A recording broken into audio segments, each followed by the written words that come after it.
Hello everyone, good morning. मैं पंकज वैष्णव एक बार फिर से आप सभी का क्रेजी जीके ट्रिक के डेली करंट अफेयर की सीरीज में स्वागत करता हूं। आज के सेशन में हम डिस्कस कर लेते हैं 4 जुलाई के सभी करंट अफेयर को। एक एक फैक्ट, एक एक क्वेश्चन को आराम से सुनिए, नोट कीजिए, इंटरेस्टिंग करंट अफेयर है। इसके अलावा कल के सेशन में मैंने आपको एसएससी सीजीएल की मैराथन क्लास के बारे में बताया था। उसमें जो स्पेशल सरप्राइज है आपके लिए वो आज के सेशन में आपको पता चलेगा, इसलिए सेशन को एंड तक देखिए। इसकी पीडीएफ क्रेजी जीके ट्रिक के एप्लीकेशन से ले लेना आप फ्री ऑफ कॉस्ट। हम चलते हैं आज के करंट अफेयर के हमारे पहले क्वेश्चन पर। पीएम मित्र योजना के तहत किस राज्य के विरुधुनगर में 1900 करोड़ के पीएम मित्र टेक्सटाइल पार्क को केंद्रीय कैबिनेट ने मंजूरी प्रदान की? तो विरुधुनगर, जहां पर 1900 करोड़ के पीएम मित्र टेक्सटाइल पार्क को यूनियन कैबिनेट ने मंजूरी दी है, यह देखने को मिलता है भारत के तमिलनाडु राज्य में। जिस योजना के तहत इसे बनाया जाएगा यह है पीएम मित्र योजना। भारत में टेक्सटाइल जो इंडस्ट्रीज है उनको उन्नत बनाना, उन्हें बूस्ट करना इस योजना का मुख्य उद्देश्य है। तो पीएम मित्र टेक्सटाइल पार्क अभी अनाउंस किया गया है सेंट्रल गवर्नमेंट के द्वारा विरुधुनगर में, तमिलनाडु में। 1900 करोड़ रुपए इसकी लागत आने वाली है। 1900 करोड़ रुपए मंजूर किए गए सेंट्रल के द्वारा। 1052 एकड़ में फैला है ये जो पूरा मेगा पार्क बनाया जाएगा, 1052 एकड़ में फैला होगा। अब यहां पर बनाया क्या क्या जाएगा? तो zero liquid discharge treatment plant बनाया जाएगा। 10,000 बिस्तरों वाला डॉर्मेट्रीज की व्यवस्था की जाएगी और 1.3 मिलियन स्क्वायर फीट से ज्यादा एरिया में ready to use industrial space develop किया जाएगा। और इसके अलावा अदर जो बेसिक इंफ्रास्ट्रक्चर है उनका निर्माण किया जाने वाला है। इस पार्क से 2026 तक 10,000 करोड़ रुपए का इन्वेस्टमेंट आएगा और 1 लाख से अधिक जॉब यहां पर पैदा करने की संभावनाएं हैं। तो 1 लाख से ज्यादा जॉब्स केवल ये अकेला एक टेक्सटाइल पार्क से जनरेट होगी 2026 तक। अब यहां पर देखिए, अगर हम पीएम मित्र योजना की बात करते हैं कि ये क्या है, तो जैसा कि मैंने आपको बताया, प्रधानमंत्री mega integrated textile reason and apparel. तो इस योजना के तहत भारत में टेक्सटाइल इंडस्ट्रीज को या टेक्सटाइल सेक्टर को बूस्ट दिए जाने के लिए इस योजना को लाया गया था। 6 अक्टूबर 2021 को सेंट्रल गवर्नमेंट ने इस योजना को लॉन्च किया।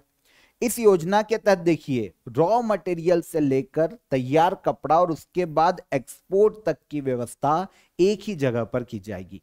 मतलब पूरा की पूरा एक एरिया, एक हब डेवलप किया जा रहा है ना। तो टेक्सटाइल ग्लोबल हब के रूप में बनाया जाएगा तमिलनाडु के जो टेक्सटाइल पार्क बनाया जा रहा है उसको।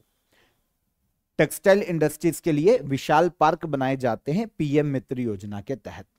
ऐसे 7 जगह पर पार्क को अनाउंस किया गया है, 7 अलग अलग राज्यों में। सेंट्रल गवर्नमेंट ने इस योजना के लिए 4,445 करोड़ रुपए खर्च करने का प्रावधान किया था। हर टेक्सटाइल पार्क के लिए ऑलमोस्ट 500 करोड़ रुपए की मदद दी जाती है केंद्र सरकार के द्वारा। अभी 7 अनाउंस किए गए हैं, उसके बाद हो सकता है और भी अनाउंस किए जाए। 7 जगह पर जो टेक्सटाइल पार्क बनाए जा रहे हैं, तमिलनाडु का है विरुधुनगर, अभी हमने इसकी बात की है। 1900 करोड़ रुपए को मंजूरी दी है सेंट्रल गवर्नमेंट ने। इसके अलावा उत्तर प्रदेश का ललितपुर में बनाया जाएगा, कर्नाटका के कलाबुर्गी में बनाया जाएगा, महाराष्ट्र के अमरावती में, गुजरात के नवसारी में, मध्य प्रदेश के धार में और आंध्र प्रदेश के नेल्लोर में ये टेक्सटाइल पार्क बनाए जाएंगे। तो इस तरीके के 7 टेक्सटाइल पार्क बनाए जा रहे हैं पीएम मित्र योजना के तहत। टेक्सटाइल सेक्टर को भारत में बढ़ावा देना पीएम मित्र योजना का मुख्य उद्देश्य है। भारत में आपदा प्रतिक्रिया तंत्र को मजबूत करने के लिए भारत का पहला एकीकृत बाढ़ पूर्वानुमान प्लेटफॉर्म कौन सा है? तो इंडिया का first integrated flood forecasting platform हाल ही में लॉन्च किया गया और इसे नाम दिया गया सी फ्लड। स्पेशली जो भारत के विलेजेस एरिया हैं, जो ग्रामीण क्षेत्र हैं नदियों के किनारे, उनके लिए वहां पर बाढ़ के पूर्वानुमान के लिए सी फ्लड नाम का एक प्लेटफॉर्म इनोग्रेट किया गया है, लॉन्च किया गया है जल शक्ति मिनिस्टर CR पाटिल के द्वारा। नई दिल्ली में इंटीग्रेटेड फ्लड फोरकास्टिंग सिस्टम है, एकीकृत, ठीक है, इसको सी फ्लड नाम दिया गया। वेब बेस्ड एक प्लेटफॉर्म होगा। विलेज लेवल पर 2 दिन पहले ही जो फ्लड या बाढ़ है उसका पूर्वानुमान देने के लिए इसे बनाया गया। देखो इंटीग्रेट करेगा, एकीकृत करेगा किसको, तो नेशनल लेवल पर जो एजेंसी से या फिर रीजनल लेवल पर जो एजेंसी से राज्यों में, उनको या उनसे फ्लड मॉडलिंग आउटपुट को इंटीग्रेट करेगा, एकीकृत करेगा और रियल टाइम इंफॉर्मेशन देगा। फॉर एग्जाम्पल मान लो किसी गांव में आसपास नदी बहती है, 10 साल में उस नदी का लेवल एक जैसा है, लेकिन किसी दिन नदी का लेवल बढ़ने लगेगा, तो ऐसे केस में राज्य और केंद्र के डेटा को एकत्रित करके, एजेंसी के डेटा को एकत्रित करके ये रियल टाइम इंफॉर्मेशन देगा और पहले से ही 2 दिन पहले सूचना देगा कि भैया बाढ़ आने की संभावना है। तो इसे नाम दिया गया है प्लेटफॉर्म को सी फ्लड प्लेटफॉर्म, ठीक है ना। यह प्रणाली अभी केवल महानदी, गोदावरी और तापी रिवर विलेजेस को कवर करती है। सक्सेस होने के बाद इसे आगे अलग नदियों तक भी बढ़ाया जाने वाला है। डेवलप किसने किया सी फ्लड को? डेवलप किया है सेंट्रल वाटर कमीशन ने, सीडेक पुणे जो कि सुपर कंप्यूटर बनाने का काम करती है, और नेशनल रिमोट सेंसिंग सेंटर, ये तीनों ने मिलकर सी फ्लड नाम का प्लेटफॉर्म तैयार किया है। एक इंटीग्रेटेड प्लेटफॉर्म है। अब यहां पर ये वर्क कैसे करेगा? तो 2D हाइड्रोडायनेमिक मॉडल से सटीक बाढ़ और पानी के लेवल की स्थिति के बारे में ये पहले से ही इंफॉर्मेशन देगा। गियर अप इंफ्रास्ट्रक्चर का यूज करेगा, जैसे सुपर कंप्यूटर सीडेक के, या फिर जो NRSC जो नेशनल रिमोट सेंसिंग सेंटर है उसके द्वारा जो मॉडल विकसित है उनका यूज करेगा और रियल टाइम इंफॉर्मेशन प्रोवाइड करेगा, और सारी इंफॉर्मेशन को मैप्स और डायग्राम के आधार पर बताएगा कि कैसी कंडीशन है, ताकि आम आदमी को या फिर जो एजेंसी से भारत में उनको समझने में मदद मिले। तो बाढ़ के बारे में पूर्व सूचना देना, इंटीग्रेटेड एक बाढ़ के लिए प्लेटफॉर्म तैयार किया गया है उसकी सूचना देने के लिए, पूर्वानुमान लगाने के लिए, और इसे नाम दिया गया सी फ्लड प्लेटफॉर्म। अफ्रीकी देश घाना के सर्वोच्च नागरिक सम्मान officer of the Order of the star of घाना से किसे सम्मानित किया गया? तो आप सभी को पता है भारत के पीएम नरेंद्र मोदी अभी घाना की यात्रा पर थे। एक अफ्रीकी देश है घाना, पहले तो ये क्लियर करो। घाना की कैपिटल है अक्रा, ओके। तो घाना के यात्रा पर गए थे भारत के पीएम, और 30 साल में भारत के किसी पीएम की ये पहली घाना की यात्रा है। पिछले 30 साल में अगर रिकॉर्ड देखें तो घाना में ये पहले पीएम है नरेंद्र मोदी जो कि घाना गए, और घाना ने अपने यहाँ के सर्वोच्च नागरिक सम्मान, जो सबसे बड़ा हाईएस्ट सिविलियन ऑनर है, ये भारत के पीएम को दिया, officer of the Order of the star of घाना। ठीक है, किसको दिया गया? भारत के पीएम नरेंद्र मोदी को। इसके अलावा देखिए, अगर हम घाना के प्रेसिडेंट की बात करें जिन्होंने भारत के पीएम को यह सर्वोच्च नागरिक सम्मान दिया, तो घाना के प्रेसिडेंट है जॉन ड्रमानी महामा। जॉन ड्रमानी महामा घाना के प्रेसिडेंट, इन्होंने भारत के पीएम को अपने यहां का सर्वोच्च नागरिक सम्मान से सम्मानित किया। अगर हम मैप पर लोकेशन देखते हैं घाना की, तो ये अफ्रीका महाद्वीप का हिस्सा है। अफ्रीका महाद्वीप के पश्चिम में आपको एक देश देखने को मिलेगा घाना, जिसकी दक्षिणी सीमा अटलांटिक ओशियन से टच होती है, और बाकी 3 देश इसको घेरे हुए हैं 3 तरफ से। 3 देश इससे अपनी बाउंड्री शेयर करते हैं। अगर घाना के पूर्व में आते हैं, शायद आपको दिखे ना तो सुन लो, घाना के पूर्व में टोगो देश है जो कि घाना से पूर्व में बाउंड्री शेयर करता है। उत्तर में आते हैं तो बुर्किना फासो घाना से अपनी बाउंड्री शेयर करता है, और अगर घाना के पश्चिम में आएंगे तो कोटे डी आइवर, ये घाना से अपनी बाउंड्री बनाता है। तो 3 देश इससे टच होते हैं, और दक्षिण में अटलांटिक ओशियन से घाना टच होता है। कैपिटल है घाना की अक्रा। इसके अलावा अभी लास्ट मंथ जून 2025 में जब भारत के पीएम साइप्रस की यात्रा पर थे, तो साइप्रस ने भी अपने यहाँ का सर्वोच्च नागरिक सम्मान दिया था भारत के पीएम को। इस सम्मान का नाम है Grand Cross of the Order of Makarios III। ये दिया था साइप्रस ने अपने यहाँ का सर्वोच्च नागरिक सम्मान। इसके अलावा लास्ट ईयर 2024 में भी भारत के पीएम को काफी अवार्ड मिले हैं, काफी सर्वोच्च नागरिक सम्मान मिले हैं, जैसे order of the Duke Gyalpo Bhutan के द्वारा 2024 में भारत के पीएम को दिया गया। ऑर्डर ऑफ सेंट एंड्रयू ये 2024 में रशिया ने दिया था। ऑर्डर ऑफ नाइजर 2024 में नाइजर ने दिया। डोमिनिका अवार्ड ऑफ ऑनर दिया था डोमिनिका ने। ऑर्डर ऑफ एक्सीलेंस गुयाना देश ने दिया भारत के पीएम को, और order of freedom of Barbados ये दिया था बारबाडोस देश ने। तो ये भारत के पीएम को जितने भी अवार्ड मिले हैं स्पेशली याद रखिएगा, बहुत ही इंपॉर्टेंट है और एग्जाम में पूछे जा रहे हैं लगातार, तो सारे याद करना जो कि इनको मिल रहे हैं। ठीक है, यहां पर मैं आपको ऑफर ऑफ द डे भी क्लियर कर देता हूं और आपको बता देता हूं कि एसएससी सीजीएल का जो मैराथन क्लास है वो सभी के लिए 8 बजे शेड्यूल होने वाला है। आज 8 बजे मॉर्निंग में ये आपके लिए शेड्यूल हो जाएगा। तो आपके लिए जो स्पेशल सरप्राइज हमने प्लान किया था वो है एसएससी सीजीएल का स्पेशल पैकेज। देखिए, ये जो पैकेज है ना, जब तक आपका मैराथन क्लास लाइव रहेगी, प्रीमियर रहेगी, उस टाइम पीरियड में ही आपको ये ऑफर मिलने वाला है। इसलिए मैंने आपको कल भी बोला था कि लाइव बने रहना क्लास में। 49 रुपीज में आपको ये एसएससी सीजीएल का स्पेशल पैकेज दिया जा रहा है, जिसमें आपको देखिए 10,000 जीएस के वन लाइनर मिल जाएंगे, मैथ्स, रीजनिंग और इंग्लिश के टॉपिक वाइज ई बुक मिल जाएगी, 2022, 23 और 24 के जीएस के प्रीवियस ईयर के एसएससी के आपको क्वेश्चन मिल जाएंगे विद एनालिसिस पेपर मिल जाएंगे, 30 मॉक टेस्ट मिल जाएंगे प्रैक्टिस के लिए, लास्ट 2 ईयर के करंट अफेयर की जो मंथली पीडीएफ है वो आपको यहां पर मिल जाएगी, और मैराथन क्लास की पीडीएफ भी आपको इसी में इंक्लूड है, जो वीडियो 8 बजे अभी मॉर्निंग में शेड्यूल होगा। तो आप इन सबको देखिए, अलग अलग भी आपके लिए लिस्टेड है दोनों एप्लीकेशन में, लेकिन ये अलग अलग अगर आप लेने जाते हैं तो ये आपको काफी कॉस्टली पड़ते हैं। तो आप इन्हें इस पैकेज में ज्वाइन कर सकते हैं केवल 49 रुपीज में। ठीक है, तो 8 बजे जो मैराथन लाइव होगी उसके डिस्क्रिप्शन में आपको इसकी लिंक मिल जाएगी। वैसे इस वीडियो के डिस्क्रिप्शन में भी मैं आपको इसकी लिंक दे दूंगा, वहां से जाकर भी आप अवेल कर पाएंगे।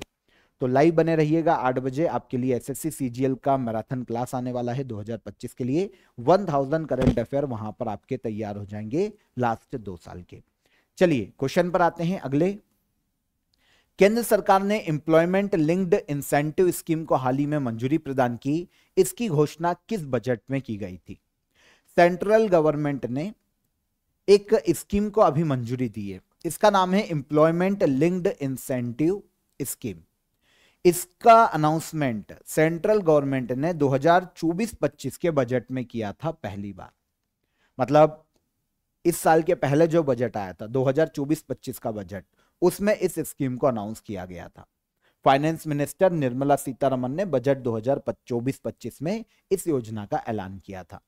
इस योजना के लिए अभी जो सेंट्रल गवर्नमेंट ने मंजूरी दी है, टोटल 99,446 करोड़ रुपए का बजट आवंटित किया है आगे आने वाले 2 सालों के लिए, 2025 से 2027 तक के लिए। यह योजना भारत में मिनिस्ट्री ऑफ लेबर और एम्प्लॉयमेंट के द्वारा लागू की जाएगी। यह इसकी नोडल मिनिस्ट्री है। योजना के तहत देश में 3.5 करोड़ न्यू जॉब्स पैदा करना, डेवलप करना इस योजना का मुख्य उद्देश्य है, और इनमें से 1.92 करोड़ लोग ऐसे होंगे जो फर्स्ट टाइम जॉब करने वाले होंगे।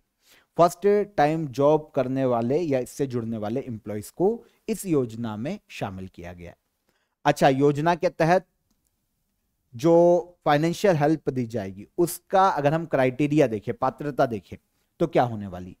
इस योजना के तहत एम्प्लॉइज प्रोविडेंट फंड ऑर्गेनाइजेशन में पहली बार रजिस्टर्ड एम्प्लॉइज को शामिल किया जाएगा, और ऐसे एम्प्लॉय जो कि 1 लाख रुपए पर मंथ तक वेतन पाते हैं। इंसेंटिव 1 माह का ईपीएफ वेतन जो है 15,000 रुपए तक का, वो 2 इंस्टॉलमेंट में दिया जाएगा। जब कोई व्यक्ति 6 महीने तक जॉब कर लेगा कहीं पर, तो 6 महीने तक लगातार नौकरी करने के बाद फर्स्ट इंस्टॉलमेंट दी जाएगी, और फिर 1 साल अगर नौकरी कंप्लीट कर लेता है लगातार, तो फिर उसको सेकेंड इंस्टॉलमेंट दी जाएगी, या फिर फाइनेंशियल लिटरेसी प्रोग्राम के समाप्त होने के बाद उसको अगली इंस्टॉलमेंट दी जाएगी। ये तो हो गई वो जो कि जॉब लेंगे, जॉब ज्वाइन करेंगे। इसके अलावा जो कंपनीज जॉब देगी उनके लिए भी प्रावधान किए गए हैं, उन्हें भी फाइनेंशियल हेल्प दी जाएगी। तो इस तरीके से जो कंपनीज जॉब देगी वो भी प्रोत्साहित होगी जॉब देने के लिए, क्योंकि गवर्नमेंट उनको पैसा दे रही है, और इसके अलावा लगातार जॉब करने के लिए जो नए युवा हैं वो भी प्रेरित होंगे। तो इनको, इस स्कीम को नाम दिया गया है एम्प्लॉयमेंट लिंक्ड इंसेंटिव स्कीम्स। 2024-25 के बजट में अनाउंस किया गया था, और अब इसे फाइनली मंजूरी दी गई, और 99,446 करोड़ रुपए का सेंट्रल गवर्नमेंट ने इसके लिए प्रावधान किया है 2025 से 2027 तक के लिए। ठीक है, आगे आइए। केंद्रीय मंत्रिमंडल ने नेशनल स्पोर्ट्स पॉलिसी 2025 को मंजूरी प्रदान की है? यह किस खेल नीति का स्थान लेने वाली है? तो सेंट्रल गवर्नमेंट से काफी स्कीम से, काफी सारे इनिशिएटिव से लगातार हमको मिल रहे हैं। तो जो हमारी यूनियन कैबिनेट है, केंद्र सरकार, उसने नई नेशनल स्पोर्ट्स पॉलिसी है, इसको मंजूरी दी है। 2025 की ये स्पोर्ट्स पॉलिसी है, ये रिप्लेस करेगी स्पोर्ट्स पॉलिसी 2001 को। 2001 की नेशनल स्पोर्ट्स पॉलिसी जो खेल नीति है वो अभी लगातार चल रही थी। अब जो 2025 में नेशनल स्पोर्ट्स पॉलिसी को मंजूरी दी गई है, ये 2001 की स्पोर्ट्स पॉलिसी को रिप्लेस करेगी। ठीक है, इसके माध्यम से देश में जो नई पॉलिसी आई है ना स्पोर्ट्स की, उसके माध्यम से देश को ग्लोबल स्पोर्ट्स मार्केट में मजबूत करने में मदद मिलेगी। देश के खेल परिदृश्य को नया आकार मिलेगा। खेलों के माध्यम से जो लोग हैं उनको सशक्त बनाया जाएगा, जो समाज है, सोसाइटी है, उसको कनेक्ट किया जाएगा। और आगे आने वाले 2036 तक भारत को ओलंपिक की मेजबानी जो भारत चाहता है, उसके लिए भी स्ट्रांगली हम इंडिया को वर्ल्ड लेवल पर रिप्रेजेंट कर पाएंगे नई स्पोर्ट्स पॉलिसी के माध्यम से, ताकि 2036 में हमको ओलंपिक की मेजबानी मिल सके। ठीक है, तो न्यू पॉलिसी जो होगी 2025 की जो आई है, वो नेशनल स्पोर्ट्स पॉलिसी 2001 को रिप्लेस करने वाली है। यहां पर कुछ चीजें आपको पता होना चाहिए। पहली चीज तो ये कि भारत में सबसे पहली बार जो पहली राष्ट्रीय खेल नीति है वो 1984 में लाई गई थी, 1984 में लागू किया गया था। ठीक है, भारत में स्पोर्ट्स के लिए काम करने वाली सबसे बड़ी संस्थाओं में साई को गिना जाता है स्पोर्ट्स अथॉरिटी ऑफ इंडिया। इसकी स्थापना 1984 में खेल विभाग के अंतर्गत की गई थी, और जिस एक्ट के माध्यम से की गई थी वो था सोसाइटीज एक्ट 1860। इसके अंतर्गत खेल विभाग के अंतर्गत स्पोर्ट्स अथॉरिटी ऑफ इंडिया बनाया गया था 1984 में। खेलों के क्षेत्र में यह भारत की सबसे बड़ी संस्था है। और इसके अलावा अगर भारत के स्पोर्ट्स मिनिस्टर की बात करें वर्तमान में, तो यह मनसुख मंडाविया हैं, भारत के वर्तमान में खेल मंत्री के पद पर। तो नई नेशनल स्पोर्ट्स पॉलिसी 2025 किसको रिप्लेस कर रही है? 2001 की नेशनल स्पोर्ट्स पॉलिसी को। आगे चलिए, हाल ही में चर्चा में रहा ऑपरेशन मैलोन किससे संबंधित है? तो ऑपरेशन मैलोन ये चलाया गया था नशीले पदार्थों के विरुद्ध, अगेंस्ट ड्रग। ठीक है, चलाया किसने? तो ये चलाया है एनसीबी ने। एनसीबी का नाम सुना होगा, नारकोटिक्स कंट्रोल ब्यूरो। मूवीज में आपने इसका नाम सुना होगा। नारकोटिक्स कंट्रोल ब्यूरो की बात करें तो भारत में नशीली दवाओं, नशीले जो पदार्थ हैं उनके खिलाफ काम करने वाली संस्था है नारकोटिक्स कंट्रोल ब्यूरो। इन्होंने एक ऑपरेशन चलाया, ऑपरेशन मैलोन, और इसके माध्यम से देश के सबसे बड़े जो डार्क नेट ड्रग्स का नेटवर्क था उसको इन्होंने तोड़ा है। ये जो डार्क नेट ड्रग्स सप्लाई करने वाला एक गिरोह था केटामेलॉन, इसके नेटवर्क को इन्होंने खत्म किया है। काफी ज्यादा मात्रा में ऑपरेशन मेलोन के तहत नारकोटिक्स कंट्रोल ब्यूरो ने ड्रग्स बरामद किए हैं और क्रिप्टो करेंसीज बरामद किए, जिनके माध्यम से ये भारत में और भारत के अलग अलग राज्यों में ड्रग्स को सप्लाई करने का काम करते थे डार्क नेट के माध्यम से। तो ये पूरी चेन को खत्म करने के लिए जो ऑपरेशन चलाया गया नारकोटिक्स कंट्रोल ब्यूरो के द्वारा, उसे नाम दिया गया है ऑपरेशन मैलोन, क्योंकि जिस गिरोह को खत्म करना था वो था केटामेलॉन, तो इसी के नाम पर इस ऑपरेशन का नाम रखा गया ऑपरेशन मैलोन। नारकोटिक्स कंट्रोल ब्यूरो, उद्देश्य पता चल गया, ड्रग्स के इलीगल ट्रेड को रोकना, सेवन के खिलाफ काम करना, है ना, यूथ में जो ड्रग्स की लत है उसको बढ़ने से रोकना और इलीगल ड्रग्स के ट्रेड को खत्म करना, यह एनसीबी का मुख्य कार्य है। 1985 में नारकोटिक्स कंट्रोल ब्यूरो की स्थापना की गई थी और इसका हेडक्वार्टर देखने को मिलता है हमको नई दिल्ली में। आपको पता है ये जो एनसीबी काम करता है ना ड्रग्स की स्मगलिंग को रोकने का, इलीगल ट्रेड को रोकने का, इसके खिलाफ जो भी कानूनी कार्रवाई करता है उसके लिए भारत में एक एक्ट के तहत एनसीबी के द्वारा ही कार्रवाई की जाती है। इस एक्ट का नाम है एनडीपीएस एक्ट 1985। इसका नाम भी आपने काफी बार सुना होगा, ध्यान दिया कि नहीं वो तो मुझे पता नहीं, लेकिन एनडीपीएस एक्ट है ना, बहुत तगड़ा एक्ट है, 1985 में लाया गया था। Narcotics, drugs and psychotropic substance, इसे कहा जाता है एनडीपीएस एक्ट, 1985 में लाया गया था। इसके तहत इलीगल ड्रग्स है ना, इनके खिलाफ कानूनी सजा का प्रावधान है, और ये एनसीबी इस जो कार्रवाई करता है वो इसी एक्ट के तहत करता है। 2025 में सिटीज कन्वेंशन के 50 साल पूरे हुए हैं। यह किस वर्ष अपनाया गया था? सिटीज कन्वेंशन इसे अपनाया गया था 1975 में। रिसेंटली 2025 में इसके 50 साल पूरे हुए हैं इस कन्वेंशन के। देखिए कन्वेंशन क्या है समझो। अगर हम सिटीज का फुल फॉर्म देखते हैं तो convention on international trade in endangered species of wild फोना और फ्लोरा। ऐसी जितनी भी स्पीशीज है जो कि संकटग्रस्त है, चाहे वो वनस्पति की हो, किसी जीव की हो, अगर वो संकटग्रस्त है, खत्म होने की कगार पर है, तो उसके ट्रेड को ये ब्लॉक कर सकते हैं, कंट्रोल कर सकते हैं और ट्रेड को बंद कर सकते हैं। ये सिटीज कन्वेंशन है। 184 कंट्रीज वर्तमान में सिटी कन्वेंशन की मेंबर कंट्रीज है। 1975 में इसे पहली बार लागू किया गया था। मल्टीलेटरल ट्रीटी है। काफी सारे देशों ने इस ट्रीटी को 1975 में मिलकर एक्सेप्ट किया। और आपको पता है अगले ही साल 1976 में इंडिया ने भी सिटीज कन्वेंशन को ज्वाइन किया था। 1975 में यह लागू की गई कुछ सदस्य देशों के मध्य में, और 1976 में इंडिया ने भी इस पर साइन की। अगर कोई भी स्पीशीज है, क्या होता है देखो, बहुत सारे होते हैं, जैसे सी फूड होते हैं या फिर नॉनवेज का कोई फूड होता है, कुछ वनस्पति होती है लकड़ी वगैरह, अगर उसका ट्रेड किया जा रहा है, अगर वो काफी मात्रा में है तब तो ठीक है ना। लेकिन अगर वो स्पीशीज खत्म होने की कगार पर है तो फिर उसके ट्रेड को कंट्रोल किया जाता है या फिर ट्रेड को बंद भी किया जा सकता है, बैन लगाया जा सकता है। ये किसके तहत किया जाएगा? सिटीज कन्वेंशन के तहत किया जाएगा। आई होप समझ पाए होंगे। तो सिटीज एक इंटरनेशनल एग्रीमेंट है जो कि वन्यजीव और वनस्पतियों की प्रजाति की सुरक्षा करती। इसका जो सचिवालय है ना सिटीज का, वो स्विट्जरलैंड के जेनेवा में। यहीं से सिटीज के जो प्रावधान है कन्वेंशन के, उनको लागू किया जाता है, कंट्रोल किया जाता है, रेगुलेट किया जाता है सचिवालय से।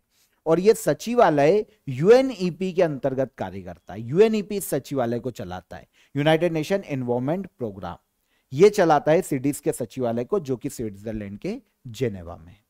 ठीक है, तो सिटीज कन्वेंशन के 2025 में 50 साल पूरे हुए हैं। इसे लागू किया गया था 1975 में पहली बार। रेल मंत्रालय द्वारा रेलवे से संबंधित सेवाएं एक ही जगह प्रदान करने के लिए किस एप्लीकेशन को लॉन्च किया गया? तो रेलवे मिनिस्ट्री ने रेलवे से संबंधित जितनी भी सर्विसेज है उनको एक ही जगह प्रोवाइड करने के लिए रेल वन नाम का एक एप्लीकेशन लॉन्च किया है, एक प्लेटफॉर्म लॉन्च किया है, रेल वन। भारत के रेलवे मिनिस्टर कौन है? अश्विनी वैष्णव। इन्होंने recently rail one mobile application को लॉन्च किया। रेलवे से संबंधित जितनी भी इंफॉर्मेशन है, जितनी भी सर्विसेज है, वो एक ही जगह पर इस एप्लीकेशन पर मिल जाएगी। फॉर एग्जांपल रेलवे के रूट की जानकारी है ना, रेलवे के स्टॉप की जानकारी, कितनी रेलें हैं किस रूट पर, इसकी जानकारी, माल ढुलाई की जानकारी, स्टेशन की जानकारी, इसके अलावा जो रेलवे के अंदर जो फूड मिलता है उसकी जानकारी, है ना। तो ये सारी इंफॉर्मेशन एक ही जगह पर मिलेगी, एक ही एप्लीकेशन पर मिलेगी, और इसे नाम दिया गया है रेल वन मोबाइल एप्लीकेशन। ठीक है, यह app centre for railway information system की 40वीं एनिवर्सरी पर हाल ही में लॉन्च किया गया। इसकी एनिवर्सरी मनाई गई थी 1 जुलाई को, तो इसकी 40वीं एनिवर्सरी थी 2025 में, और इसी उपलक्ष्य में रेल वन मोबाइल एप्लीकेशन को रेलवे मिनिस्ट्री के द्वारा लॉन्च किया गया। हर साल 1 जुलाई को चार्टर्ड अकाउंटेंट्स डे मनाया जाता है। Institute of chartered accountants of India की स्थापना के उपलक्ष्य में 1 जुलाई को मनाया जाता है चार्टर्ड अकाउंटेंट्स डे। ठीक है, ये जो संस्था है ना जिसकी स्थापना के उपलक्ष्य में मनाया जाता है, इस संस्थान की स्थापना किस वर्ष की गई थी? तो यहां पर देखिए सीधा सा समझते हैं। पहली चीज तो ये कि चार्टर्ड अकाउंटेंट्स डे कब मनाया जाता है? 1 जुलाई को। किस संस्था की स्थापना के उपलक्ष्य में? Institute of chartered accountants of India के स्थापना के उपलक्ष्य में। इस संस्था की स्थापना भारत में पहली बार की गई थी 1949 में। आंसर हो जाएगा आंसर बी। अब यहां पर संस्था के नाम से आपको समझ में आ जाएगा कि ये संस्था क्या करती है। ठीक है, देखो, institute of chartered accountant of India, इसका जो स्थापना दिवस सेलिब्रेट किया गया ना, ये नई दिल्ली के भारत मंडपम में सेलिब्रेट किया गया। और यहां पर चीफ गेस्ट आए थे हरदीप सिंह पुरी, वर्तमान में पेट्रोलियम मिनिस्टर है, ये चीफ गेस्ट थे। तो 1 जुलाई को institute of chartered accountants of India की स्थापना की गई थी 1949 में। यह भारत में जितने भी सीए हैं उन पेशेवरों की एक संस्था है, जितने भी सीए ना उनकी एक संस्था है। मतलब आपने देखा होगा हर चीज का एक संघ होता है, जैसे बैंकों का एक संघ होता है, उसी तरीके से चार्टर्ड अकाउंटेंट के जितने भी प्रॉब्लम है, जितने भी कुछ भी काम है, तो एक गवर्नमेंट और सीए के मध्य में ब्रिज के रूप में काम करता है institute of chartered accountants of India नाम की संस्था। 1 जुलाई 1949 को इसकी स्थापना की गई थी, नई दिल्ली में इसका हेडक्वार्टर है। और इसी के स्थापना के उपलक्ष्य में मनाया जाता है 1 जुलाई को चार्टर्ड अकाउंटेंट्स डे। ठीक है, लास्ट क्वेश्चन, क्वाड विदेश मंत्रियों की बैठक हाल ही में कहां आयोजित की गई? क्वाड के फॉरेन मिनिस्टर्स की 10वीं बैठक का आयोजन किया गया वॉशिंगटन डीसी में, यूएसए में। क्वाड जानते हैं क्या है? 4 देशों का एक संगठन है जिसमें शामिल है ऑस्ट्रेलिया, इंडिया, जापान और यूएसए। इन चारों देशों ने मिलकर हिंद महासागर और पैसिफिक ओशन में पीस को बनाए रखने के लिए और चीन की बढ़ती हुई पावर को रोकने के लिए, स्पेशली इंडियन ओशन और पैसिफिक ओशन में, एक संगठन बनाया था और इसी का नाम है क्वाड। वैसे 2007 में जापान के आग्रह पर इसे बनाया गया था सबसे पहली बार 2007 में, और 4 देश वर्तमान में इसके मेंबर है, इसमें से इंडिया भी क्वाड का मेंबर है। अभी रिसेंटली क्या हुआ कि क्वाड की फॉरेन मिनिस्टर की 10वीं मीटिंग आयोजित की गई है जुलाई 2025 में वॉशिंगटन डीसी में। आपको पता है जो मीटिंग हुई ना, यहां पर पहलगाम हमले की भी निंदा की गई है और साथ में एक प्रस्ताव पास किया है चारों देशों ने।